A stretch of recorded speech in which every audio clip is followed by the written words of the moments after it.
Sud Radio, les vraies voix qui font bouger la France. 19h-20h, les vraies voix responsables. On vous souhaite la bienvenue dans les vraies voix responsables. Aujourd'hui, quel sera notre hôpital de demain? C'est la question que nous allons poser, Philippe David. Notre système hospitalier et hospitalo-universitaire est en souffrance, manque de personnel, difficultés financières, problèmes d'adaptation aux nouveaux besoins.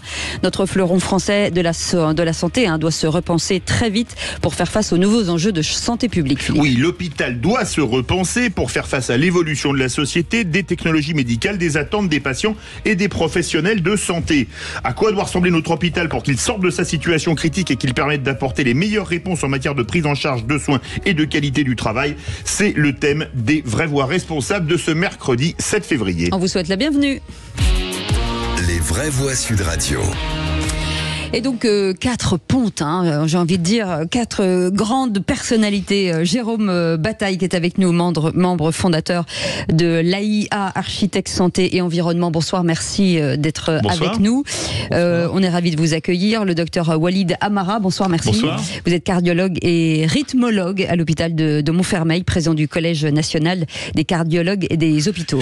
Le professeur Pierre Wolkenstein, doyen de la faculté de médecine, dermatologue à l'hôpital Henri Mondor de Créteil. Bonsoir. Bonsoir. Bonsoir. Et Pascal Morel, journaliste, éditeur médical et directeur de l'Université du Changement en médecine, président des Alumni Santé de Sciences-Po et co-auteur avec Patrice Dio, préfacé par Michel Weverkat, ce livre Notre médecine est malade, soignons le mal à la racine, publié aux éditions Rue de Seine. Bonsoir. Voilà, on vous souhaite la bienvenue. Alors la vision et les objectifs du projet de rénovation et de modernisation du CHU de Caen, prévu en 2027, propose une transformation ambitieuse visant à redéfinir le rôle et la conception du centre hospitalier moderne à travers des piliers fondamentaux. Avec vous, Jérôme Bataille, on va faire un état des lieux, membre fondateur de cette fondation AIA. Est-ce qu'on le prononce bien?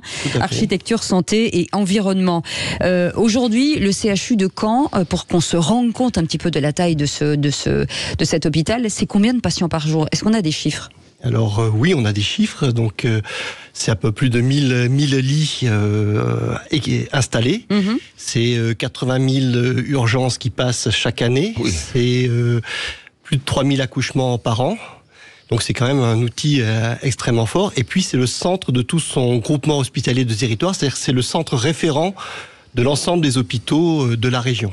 Donc 700 000 personnes à gérer. Ah oui, quand même. Oui, quand on est architecte, et vous êtes architecte, pas médecin, est-ce qu'on a une approche différente quand on travaille sur un projet hospitalier que sur un projet lambda?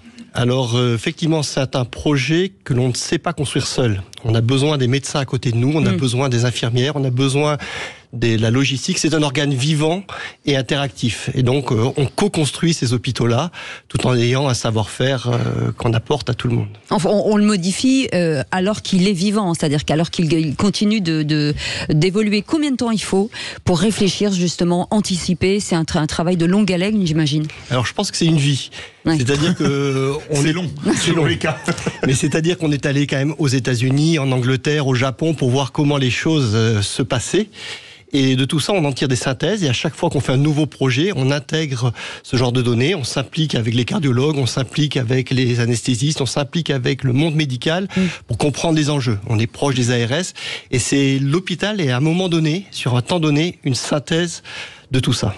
Avec des particularités en fonction des spécificités des médicales très différentes, c'est-à-dire qu'il faut trouver un lieu ou un point commun entre tout le monde sur le trafic, sur la façon de gérer le patient en général. Alors effectivement, aujourd'hui on essaye de mettre le patient au centre du débat, mais c'est vrai que l'ophtalmo voudra pas de lumière, la personne, l'ORL voudra pas de bruit, le chirurgien plasticien voudra un superbe bureau, l'orthopédiste aura d'autres contraintes, chacun a ses contraintes et on est là.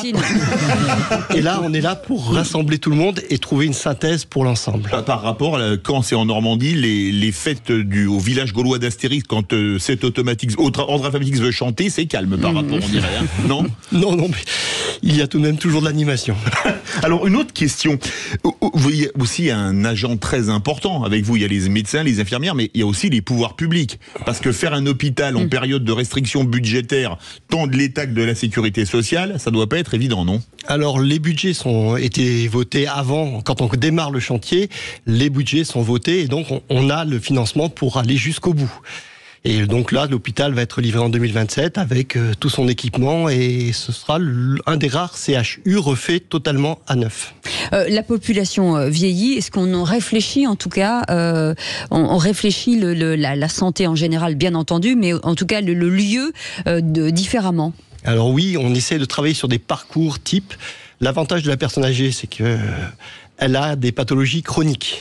Et donc, on sait que la cardiologie, que le diabète, que certaines dégénérescences progressives sont récurrentes. Et donc, on arrive à organiser des parcours types pour limiter les transports, pour limiter les champs des périmètres d'action et cibler au mieux le parcours de ces patients. Et donc, on a fait un hôpital, je dirais, sans entrée. On entre dans un jardin et ce jardin distribue l'hôpital. On va aux hébergements, on va en consultation et on va au bloc opératoire, mais par des chemins déjà prédéfinis. Quand on lit votre conception de l'hôpital, il y a 6 piliers: guérir, innover, transmettre, bâtir, fédérer et rassembler. Expliquez-nous, c'est un beau programme. Effectivement, donc c'est la complexité de cet organe vivant, c'est de faire tous ces éléments-là. Donc innover, on attend tous de la médecine qu'elle nous donne les meilleurs soins. Donc il faut qu'on donne aux médecins les moyens de travailler faire correctement, leur œuvre, leur art, de développer leur art de la meilleure façon. Donc on a quand même 30 blocs opératoires. Et on a mis en place un service, ce qu'on appelle le service ambulatoire, qui permet de limiter les temps où la personne reste à l'hôpital. Donc, et ce parcours commence dès qu'on arrive sur l'hôpital. Donc le parking est immédiatement en bas, on passe dans son service ambulatoire, on subit son opération et on peut repartir le soir même. Et l'hôpital est chargé de vérifier que quand on rentrera chez soi, une douleur ou quoi qu'il arrive puisse être soigné s'il y avait par hasard ce besoin. Un point important, parce que l'intelligence artificielle, on le voit, arrive un petit peu partout dans toutes les strates de la société, en l'occurrence en santé, en la santé aussi. Est-ce qu'on peut s'aider? Est-ce que dans votre métier, on utilise l'intelligence artificielle pour réfléchir aux espaces et anticiper? Alors, on commence, on en est au début. Nous, on travaille beaucoup sur cette intelligence artificielle qu'on essaye de travailler. Donc on travaille beaucoup pour l'urbanisme aujourd'hui. Les logiciels permettent de faire de l'urbanisme. Pour le moment, sur les hôpitaux, on se sert de logiciels pour modéliser les flux, pour vérifier qu'il n'y aura pas d'embouteillage ou de choses comme ça. On n'en est pas encore à des conceptions totalement assistées par l'intelligence artificielle. Justement, le patient doit être au cœur du système. C'est ce qui est dit par tous les médecins et c'est ce que vous dites, vous, en tant qu'architecte qui fait un projet hospitalier comme l'hôpital de Caen. Comment le mettons au cœur du système en travaillant, vous parliez de logiciel, sur un logiciel comme AutoCAD? D'abord, on logiciel bien connu des architectes. Alors, on travaille plus sur AutoCAD. On a un logiciel qui s'appelle et oui, on travaille sur Revit, qui est un logiciel. Oui, je suis un vieux ringard, vous le dites tout le temps. Voilà. On travaille sur un logiciel qui s'appelle Revit, qui permet d'intégrer à la fois l'architecture, la technique et beaucoup de données. C'est-à-dire que demain, on donnera à l'hôpital de Caen les fichiers, et à partir de ces fichiers, il pourra faire des pronostics sur les urgences, voir où vont les patients d'urgence, combien d'urgences rentrent chez elles, comment fonctionnent les patients dans le bloc opératoire, quels sont les flux, quels sont les gens qui ont besoin de laboratoire, combien tous ces flux-là pourront être non seulement modélisés en quantité, mais aussi en localisation. Et donc le patient, théoriquement, aura son smartphone et pourra aller avec l'application du CHU de Caen, directement voir son médecin. Et on essaye aujourd'hui de limiter l'attente des patients. Donc c'est le grand enjeu, de limiter les patients et limiter les brancardiers, parce que les patients peuvent arriver à l'hôpital à pied, ils ne sont pas obligés d'être sur un brancard pour aller jusqu'au bloc, ils peuvent aller au bloc à pied. Cet hôpital, il sera terminé quand? Ça, c'est ma première question. Et deuxième question, est-ce que ça se réajuste une fois que tout est mis en place? Est-ce que quand même on a matière à réajuster les parcours et créer au fur et à mesure, au bout d'un an ou 2 ans, de dire voilà, là on peut changer des choses, ou c'est définitif? Alors l'hôpital est un corps vivant et le béton est un matériau assez peu flexible. Voilà, c'est sûr. C'est ça. Mais ce paradoxe nous empêche pas de réfléchir justement. Donc on essaye d'être assez prospectif et de pousser tout le monde à réfléchir vers ce que sera l'hôpital de demain. C'est notre réflexion permanente. Mais l'hôpital de demain, c'est un horizon qui avance au fur et à mesure que l'on avance aussi. Mais on trouve des stratagèmes pour aider, pour avoir, comme l'urbanisme, si vous voulez, autant les bâtiments évoluent, changent, on les remet, autant les rues ne bougent pas. Les rues romaines sont toujours présentes. La rue Saint-Jacques n'a pas bougé. Et on travaille l'hôpital pareil. Donc on traite bien les flux. L'artère principale, c'est ça. On traite les artères et chaque îlot aura sa capacité d'évolution. Et à Caen, on a fait des bâtiments séparés, ce qui fait que chaque bâtiment a sa capacité d'évolution propre. Parler de traiter des artères à côté d'un cardiologue, ça ne manque pas de sel. 2 des points communs sont le numérique et l'ambulatoire. Est-ce que la téléconsultation et le très court séjour, c'est l'hôpital de demain?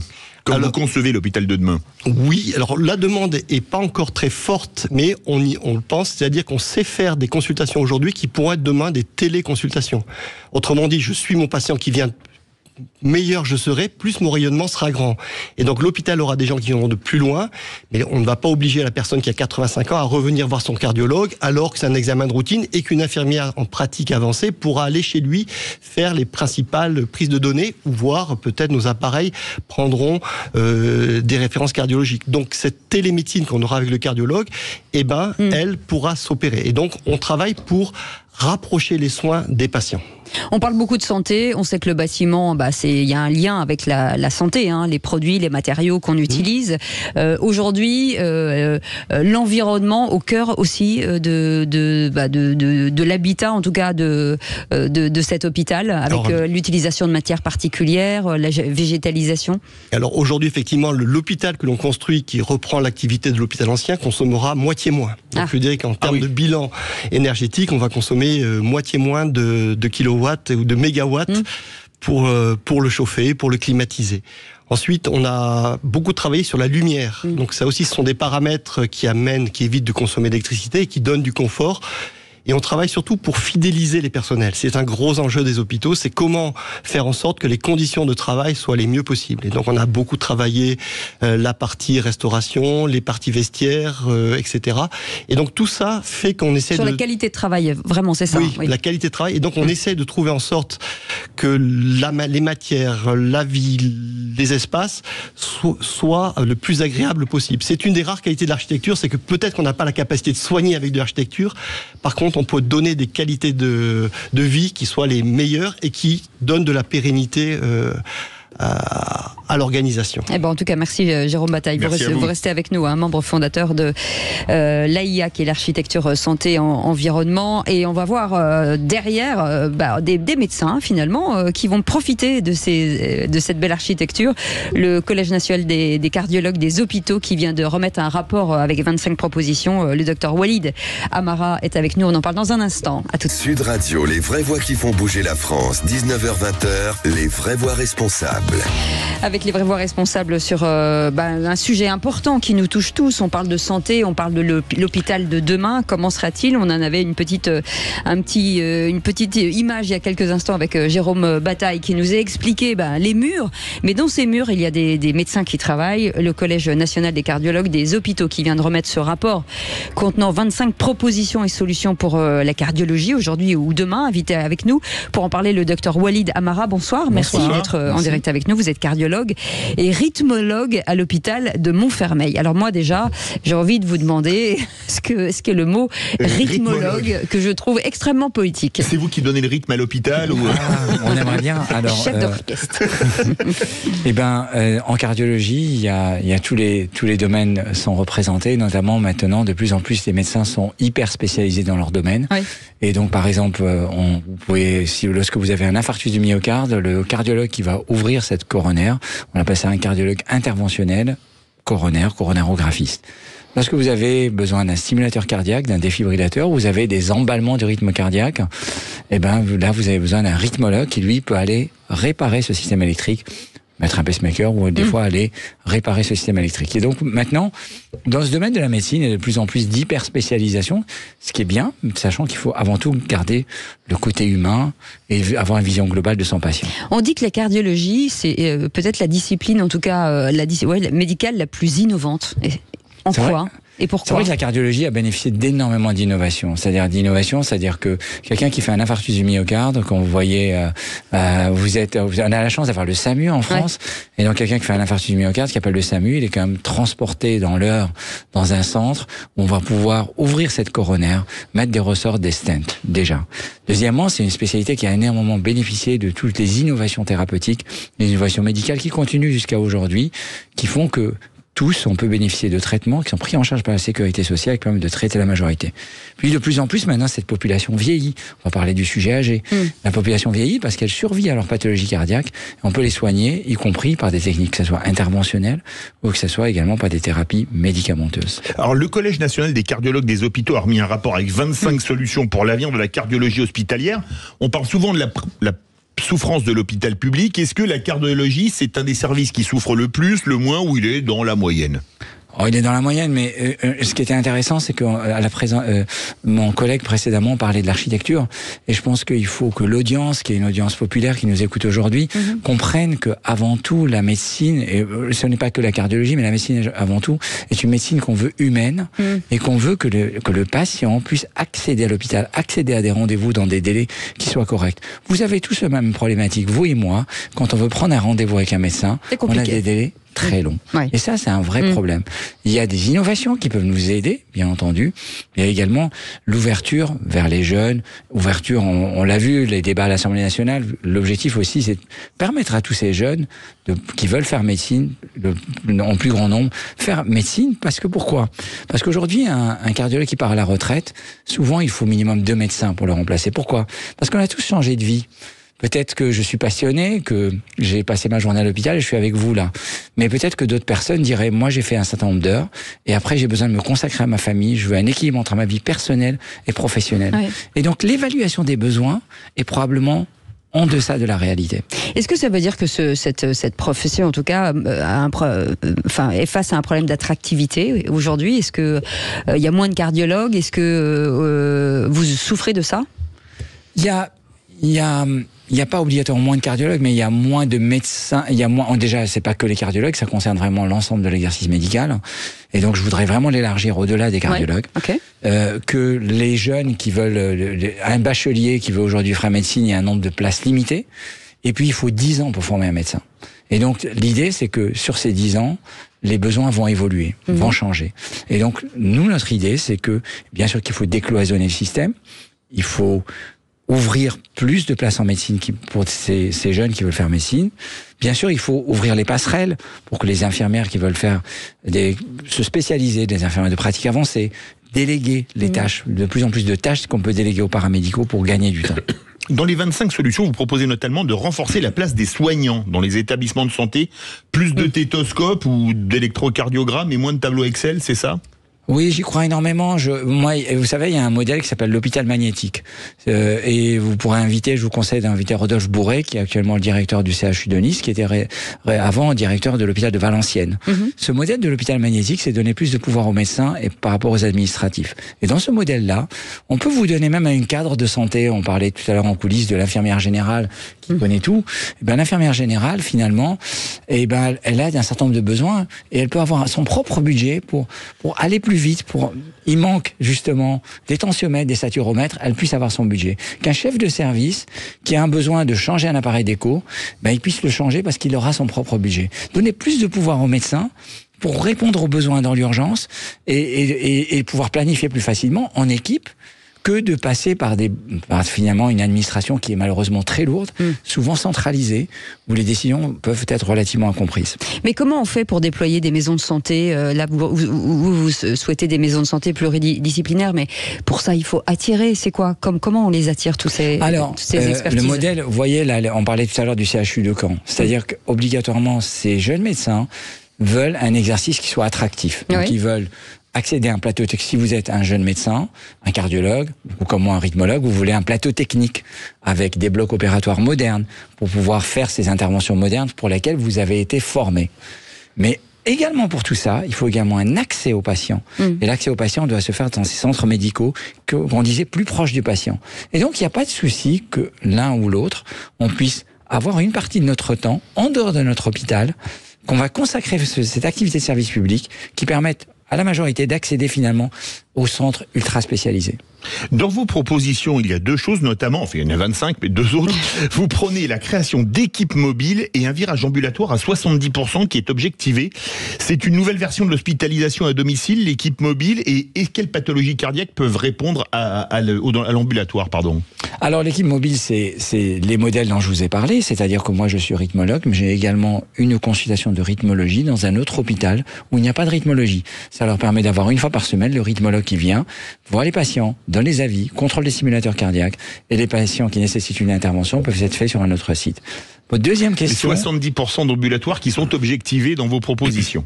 De toute manière, ça va être une nécessité. On a de moins en moins d'infirmières, et y compris dans les plus gros CHU de France, il y a des interventions qui sont annulées par manque d'infirmières, y compris au bloc opératoire. Donc ça, c'est une réalité. Moins de soignants, que ce soit des médecins, des paramédicaux. Donc le virage ambulatoire, c'est un virage forcé, on est obligé d'y aller. Pour le patient, c'est plus de confort. Mais bien entendu, il faut assurer la sécurité avant tout, qu'on puisse le rappeler le lendemain et vérifier que tout va bien, et s'il y a besoin de le garder, qu'on puisse le garder. L'ascenseur social ou la possibilité de gravir des échelons quand on est une infirmière ou par exemple se former pour changer ou trouver une autre expertise, comment ça peut s'organiser ça? Parce que oui, excellent, parce qu'aujourd'hui c'est très difficile. Ouais.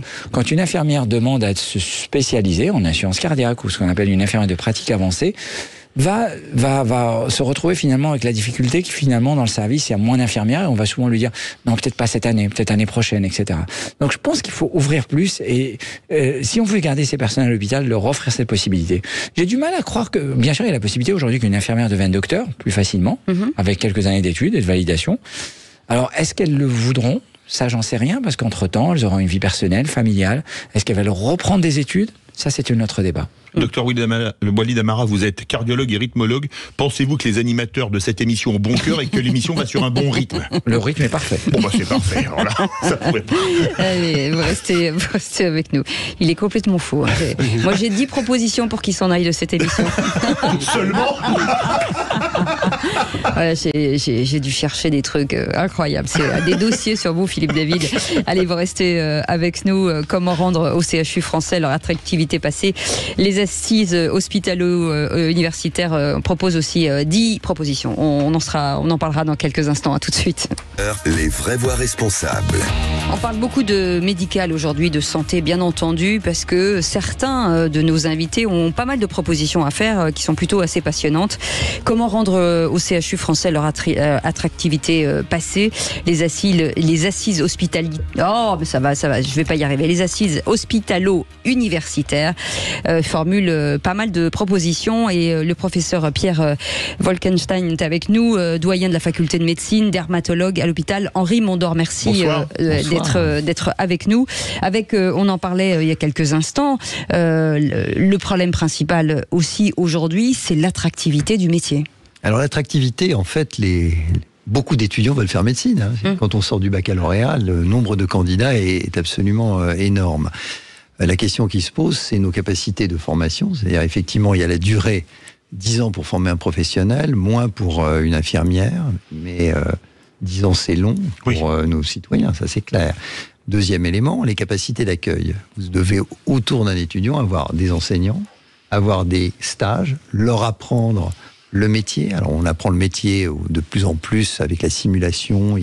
Mais à un moment donné, il faut passer chez l'homme, il faut avoir des soins, il faut aller probablement aussi en ville pas mal, puisque la pratique, et on l'a dit, l'hôpital est malade, certes, mais la santé est malade tout court. C'est-à-dire qu'autour d'un hôpital, il y a un territoire, et on sait que pour que les gens restent à l'endroit où on veut qu'ils aillent, il faut qu'ils soient formés à cet endroit-là. Quand vous formalisez ces 10 propositions, il est écrit que la réforme Debré en 1958 avait créé le CHU et hissé le système de santé et de recherche français au plus haut.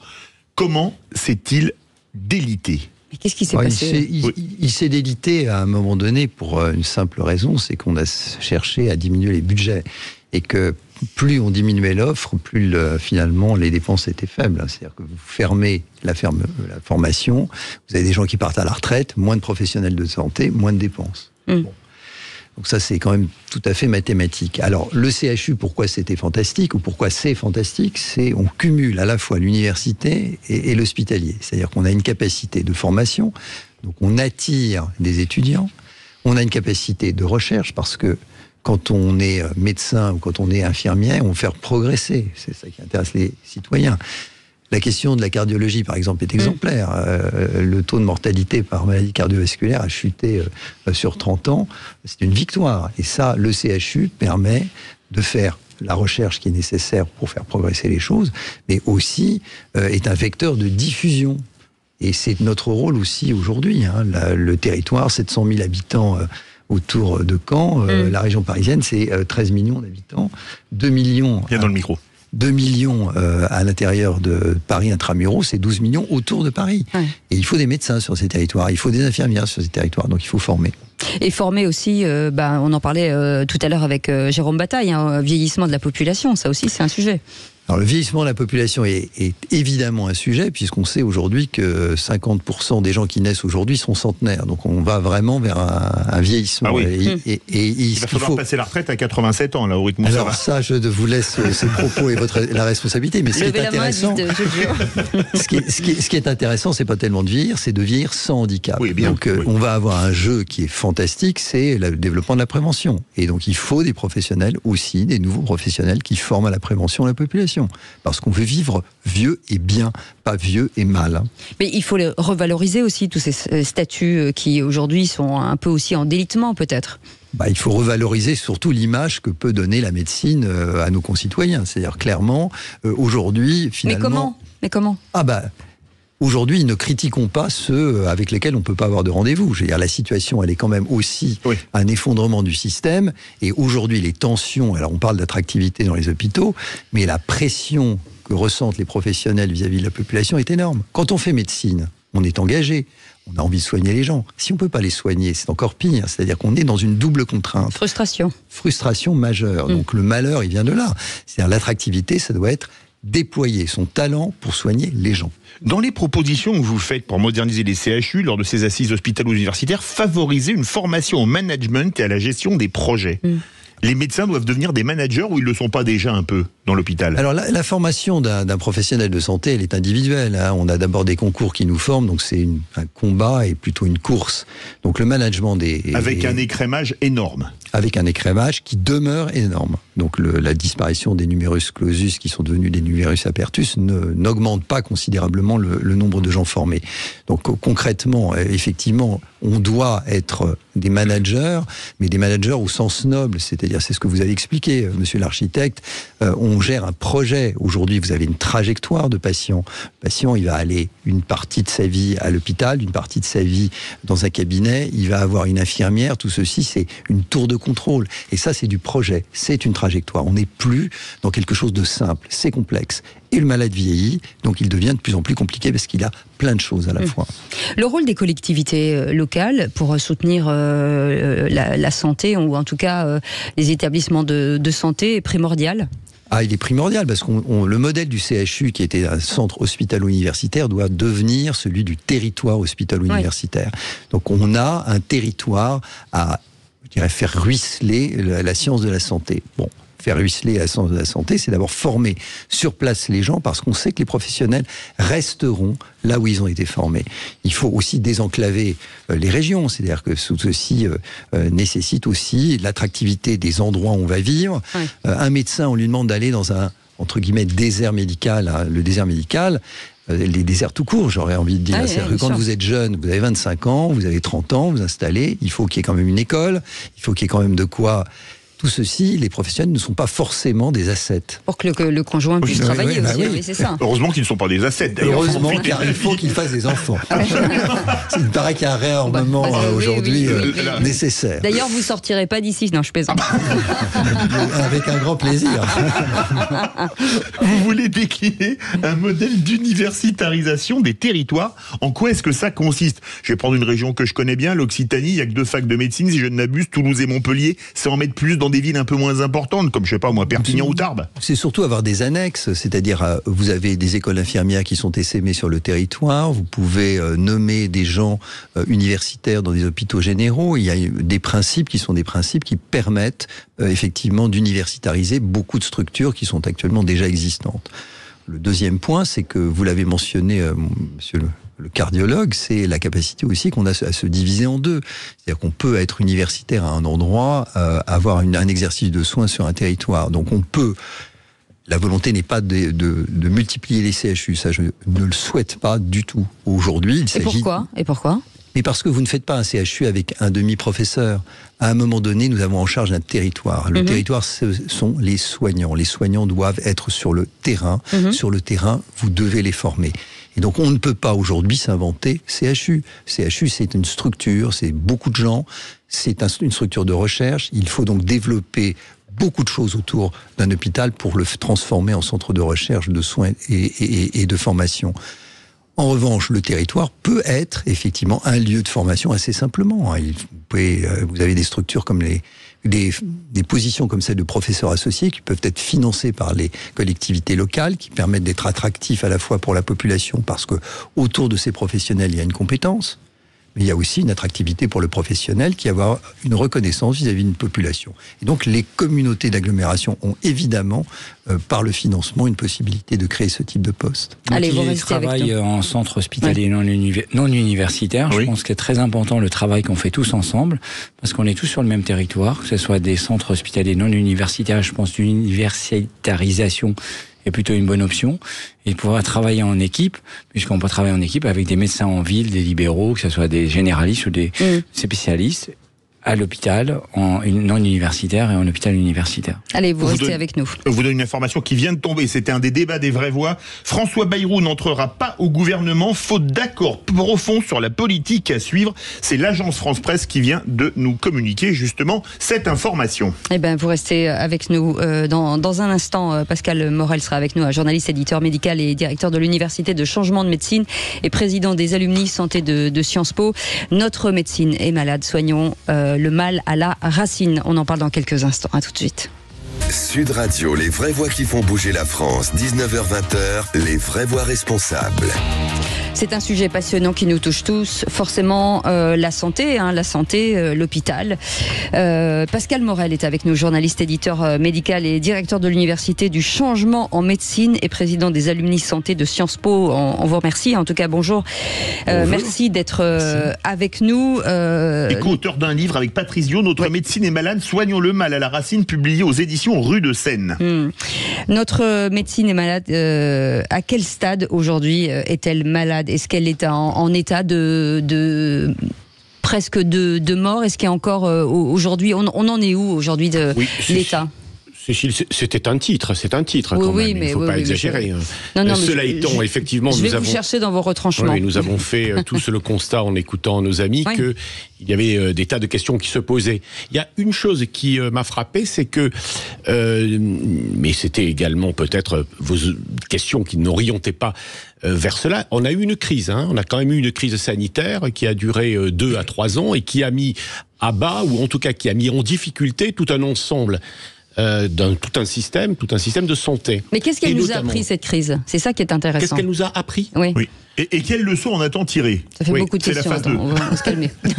D'abord, en tout cas, en termes de recherche, oui, vas-y. Allez-y. Proche du micro. Dans le micro. Absence de vaccination. Oui. On n'a pas été capable de faire un vaccin français. C'est un signe, un symptôme de la dégradation de recherche. Ce qui nous a frappé, en tout cas, c'est qu'effectivement, on ne s'attendait pas, à la crise sanitaire, et deuxièmement, on ne s'attendait d'ailleurs même pas au virus lui-même. Probablement on était peu préparé ou mal préparé, alors que nous pensions que nous avions un système extrêmement élaboré. Je rappelle d'ailleurs que le système français, 20 ans auparavant, en 2000, était considéré comme un des meilleurs systèmes de santé du monde. Je dois dire également que nous investissons quand même beaucoup. Notre pays investit beaucoup dans sa santé, plusieurs dizaines de milliards d'euros, et l'effort social. Moi, j'aime beaucoup cette expression, l'effort social de la nation. C'est en économie de la santé, du temps de mes études, on disait l'effort social de la nation, l'ESN. On emploie moins, mais l'effort social de la nation pour sa santé, pour son hôpital, est très important en France. Et on constate, malgré tout, que, alors que nous pensions que nous étions bien armés, il y a cette crise, qui est une crise générale, mondiale, et que nous avons effectivement du mal à la fois la gérer, et puis peut-être nous en sortir. Nous sommes à 2 ans, et je crois qu'il faut tirer les enseignements de cette période-là. Il faut espérer que les médecins ou que les dirigeants, notamment du système de santé des hôpitaux, prennent des mesures, ou en tout cas s'intéressent à la manière, quand la nouvelle crise arrivera, car on peut être sûr d'une chose, il y aura une nouvelle crise, Vous avez quand même remarqué qu'il y a des crises sanitaires qui se succèdent. Soit elles sont importantes, moins importantes, etc. Mais enfin, il y a quand même un nombre important de crises. Donc il faut que nous soyons préparés. Pascal Morel, quel est le secteur le plus malade? Notre médecine est malade, soignons le mal à la racine. La médecine de ville, l'hôpital, quid? Oui, alors je crois quand même que c'est peut-être en proportion ce qui est le plus central, c'est-à-dire l'hôpital est central dans notre pays. Alors quand on parle de l'hôpital, d'ailleurs, on devrait dire, c'est la question de votre émission. Oui. L'hôpital, c'est l'hôpital public dans lequel travaille Walid, dans lequel vous travaillez également, tu travailles. Mais enfin, il y a aussi d'autres formes d'hospitalisation. Il y a un hôpital privé. Oui, bien sûr. Il y a des hôpitaux privés non lucratifs. Enfin, les auditeurs connaissent les centres de lutte contre le cancer, par exemple. Il y a les EHPAD, les établissements pour personnes âgées. Donc, il y a plusieurs formes d'hôpital. Il y a des grands hôpitaux, il y en a de plus petits, des hôpitaux de proximité. Alors, effectivement, le malaise, probablement aujourd'hui, on le ressent en particulier dans l'hôpital public, pour les questions qui ont été évoquées déjà, c'est-à-dire probablement des structures très importantes, assez technocratisées, où les gens ont du mal à s'exprimer, enfin, qui ne correspond peut-être plus aux attentes des personnels et des jeunes. Ça, c'est certain, mais enfin, il y a aussi des difficultés ailleurs. Et on parle beaucoup de... Allez-y. Il y a des endroits où il n'y a plus d'hôpitaux. Oui. C'est vrai. Aussi. Oui. Il y a des endroits où ce qu'on appelle le désert médical n'est pas un leurre. Cela étant, il ne faut pas non plus dire qu'avant tout était bien. Dans l'Occitanie que vous évoquiez, il y a en Lozère, dans certains coins de Lozère, je ne sais pas où. D'où êtes-vous? Non, moi de Toulouse. Alors là, Toulouse, on manque pas d'hôpitaux. Enfin, non, à Toulouse, oui, mais enfin hors de Toulouse, il y a très peu d'hôpitaux et il n'y en a jamais eu. C'est vrai. Alors, je crois que d'ailleurs, il y a des cliniques privées dans les villes proches comme Muret à 20 km, etc. Voilà, donc là aussi, ce n'était pas nécessairement mieux avant. En fait, à votre question, est-ce qu'il y a une crise en fait du système de santé? Je crois qu'il y a surtout une nécessité en permanence d'adaptation de ce système de santé à de nouveaux enjeux. Et ça a été évoqué par nos amis, c'est-à-dire des enjeux de recherche, d'innovation. Il faut quand même faire moderne, il faut faire... La médecine change, il faut l'adapter. Les hôpitaux tels que vous les construisez... aujourd'hui ne peuvent pas être les hôpitaux d'hier. Il y a aussi des modes d'ailleurs. Pascal, le sujet c'est peut-être de valoriser finalement ces soignants. L'objectif c'est de les valoriser. Que ce soit une infirmière, un médecin, c'est de valoriser cet exercice. Alors, c'est peut-être la raison pour laquelle nous avons écrit ce livre. C'est-à-dire qu'en fait on fait des constats, il y a des problèmes. On en a déjà évoqué un certain nombre. D'ailleurs, quand on réécoutera votre émission, il y a beaucoup de choses qui ont déjà été dites. Pour autant, après, il faut chercher quelle est la raison de ces malaises. On met beaucoup d'argent, on a quand même des médecins de qualité, des soignants de qualité, les étudiants sont formés. Mais pardon, je vous coupe. Est-ce que le fait qu'il faille gagner de l'argent, que l'hôpital doive gagner d'argent, ou en tout cas moins en dépenser, est-ce qu'on peut prendre conscience de se dire que maintenant, si les hôpitaux sont déficitaires, c'est pas grave. L'important c'est l'humain, l'important c'est de soigner, l'important c'est de donner de l'argent aux médecins et de revaloriser. Moi j'entends des médecins dans des hôpitaux qui disent on passe notre temps à faire de la paperasse, on nous coupe des budgets parce que on dépense trop d'argent. Est-ce qu'à un moment donné on peut lâcher l'affaire sur ces budgets?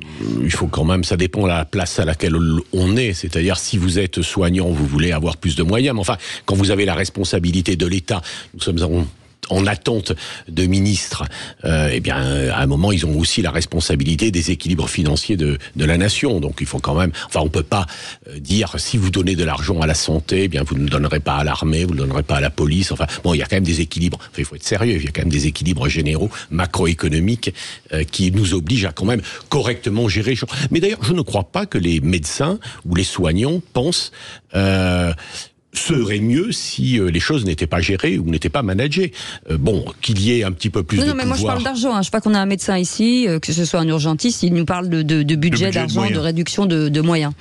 Je pense qu'il y a quand même un sujet qui est le sujet global du territoire. Alors excusez-moi de revenir parce que l'argent ne fait pas tout. C'est-à-dire qu'à un moment donné, vous êtes à 200 km du CHU, il n'y a pas de médecin de médecine générale qui est à côté de chez vous, on fait la téléconsultation qui n'est quand même pas la même chose qu'un rapport humain qui quand même soigne aussi. Donc moi je suis pas sûr que la question budgétaire soit la question la plus prégnante. Je dirais qu'aujourd'hui, on a loupé le tournant de la prévention en France, c'est-à-dire qu'on prévient mal les maladies. Donc ça demande des professionnels sur le terrain pour expliquer à chacun d'entre nous de faire un peu de sport, de maigrir. Il y a toute une série de réflexes civiques qui vont conduire à moins de dépenses. Ça, on gagne de l'argent là-dessus. Et puis deuxième élément, de toute façon, c'est mathématiquement que l'argent va manquer, puisque aujourd'hui, les traitements, par exemple, pour le cancer, ont multiplié leurs coûts en l'espace de 10 ans, mais au prix. La vie n'a pas de prix, hein. C'est-à-dire que vous avez raison de le dire. C'est-à-dire qu'à un moment donné, aujourd'hui en France, on n'est pas rationné sur les thérapeutiques qui sont des thérapeutiques extrêmement coûteuses. Mais l'exercice doit être valorisé. Voilà. L'exercice doit être valorisé. Voilà. C'est extrêmement coûteuse. Et puis, franchement, il y a des choses fantastiques qui sont passées depuis 10 ans. Que ça soit un médecin, une infirmière, un enseignant, c'est un travail de valeur et c'est ça qui doit être valorisé. Si vous voulez garder les gens à l'hôpital, ben, il faut le valoriser, y compris financièrement. Si vous voulez que les gens viennent travailler la nuit, ben, malheureusement, c'est largement actuellement sous-payé de faire une garde de 24 heures à l'hôpital public. Vous avez aussi des nouvelles techniques qui... Il nous reste 20 secondes. Oui. Vous avez aussi des nouvelles techniques qui font moins perdre d'argent. La prévention, comme dit Pierre, permet évidemment, mais aussi de nouvelles techniques ambulatoires qui éviteront que les dépenses des grosses structures hospitalières... Jérôme Bataille, le mot de la fin. Un des gros enjeux par rapport au Covid, on l'a vu dans l'Est de la France, c'est quand les hôpitaux ont été mis en réseau, le problème de le traitement du Covid a été résolu dès cet instant-là. Et donc, la mise en réseau et l'idée des GHT, des groupes hospitaliers de territoire, est certainement une des pistes qu'il faut travailler pour, je dirais, chasser en meute et pas par Cécile, hôpital. La bonne phrase, c'était la santé n'a pas de prix, mais elle a un coût quand même. Voilà, et vous avez bien raison. Merci beaucoup, Jérôme Bataille, d'avoir été avec nous, membre fondateur de l'AI à l'architecture santé et environnement. Merci, docteur Walid Amara, cardiologue et rythmologue à l'hôpital de Montfermeil et président du Collège national des cardiologues des hôpitaux. Merci beaucoup, professeur Pierre Wolensky, n'importe quoi. Wolstenstein, doyen de la faculté de médecine, dermatologue et hôpital Henri Mondor. Et merci beaucoup Pascal Morel, journaliste, éditeur médical et directeur de l'Université du Changement en médecine et président des alumni santé de Sciences Po. Avec ce livre, de Notre médecine est malade, soignons le mal à la racine, coécrit avec Patrice Dio. On vous réinvitera dès que vous aurez un ministre de tutelle. Voilà. Et on fera la Trinité. On fera un point avec vous. En tout cas, merci d'avoir été avec nous. C'était passionnant. Dans un instant. À 20h après le flash, les essentiels de Sud Radio. Tout de suite, Sud Radio à votre service. Et on se retrouve demain à 17h. On embrasse notre équipe formidable. Salut, passez une belle soirée.